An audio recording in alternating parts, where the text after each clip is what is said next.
Welcome back to the Media Centre here on the Canon booth at Photokina 2018. Now, over the last few days here, we've been asking our guests who we've been interviewing and visitors on the show floor here to try and sum up their experience of Photokina in one word. And terms I've heard time and time again are family and community. Yesterday, I was speaking with Ulla Lohmann, expedition photographer, who brought her son in as well. And if that doesn't tell the story of family enough, delighted now to welcome Christian Ziegler to the stage, who, I'm right here, went to school with Ulla Lohmann. I know. Long ago, but yes.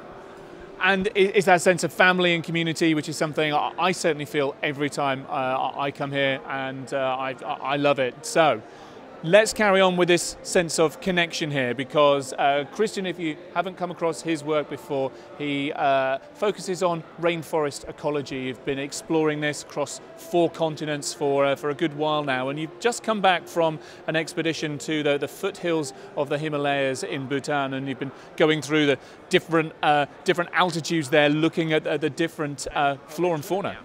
I returned there in 3 weeks. Really? Uh-huh. You've just been speaking on the Spotlight stage. I was agog at some of the images that you were able to create. Just talk us through your journey all the way from as you were flying in, because that was quite a hair-raising opening to your expedition, wasn't it? Yes, I think the last 10 minutes of the flight, it weaves through the village, to the valley. And it's really a little scary.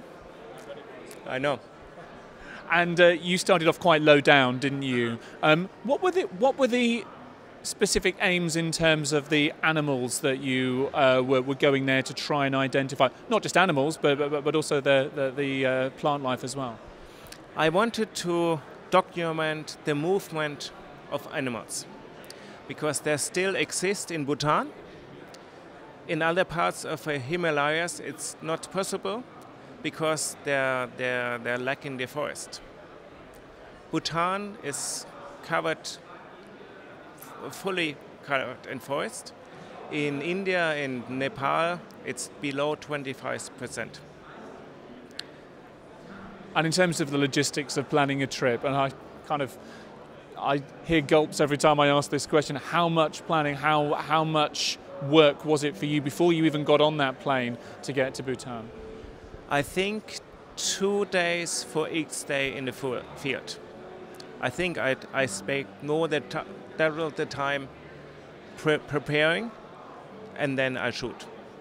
So let's talk about some of the shots that you were getting. There were a few animals that you were particularly interested in tracking, including various hornbills. You got some remarkable shots of them at work. No, because they are migrant. They are in the winter at 100 meters, and then they migrate to up to 2,000 meters. So my plan is to take pictures of them in Manas, in the lowland, and then again after 1,500 meters. Some of the images that really resonated with me were land-based animals that you captured, and one of your tactics for getting those personal, intimate shots is using animal traps. Now, what I'm really interested with those is that with any kind of portrait, whether it's a human or an animal, you're looking for that connection, aren't you? And how, with something as impersonal as a remote trigger or a trap, you're still able to get that connection with the animal. That's what totally struck me with your work just now. Just talk me through how you go about getting that. I need to think really intensely how the animal works through this forest. The exact place, and when he looks in this direction, this is when the trigger is there. It's really tricky, because I was there and then I left it for a half year. The wolf in particular, the wolf looking down the lens, was a really striking image, and elephants as well. Now, that you could dismiss that because it's not a perfect framing, but actually I think artistically it works really well. I think so. It's only partly in the frame, but It was not set for elephants, it was set for a tiger. This is why it's so low and small. And the tiger still eludes you. You mentioned you're going back very, very shortly. You're going to have another go at getting hold of the tiger. I think I know the place. I know the place where it goes. Let's talk very quickly about the kit that you took with you. I guess traveling relatively light is quite important for you. So how much thought goes into the tools that you're going to trust on an expedition like this? Everything. No, I think I bring 3 bodies, an R and 2 Mark 1. Then a macro, 2 wide angle, and long lenses, like the 600 and the 300. This is all. And then a backup.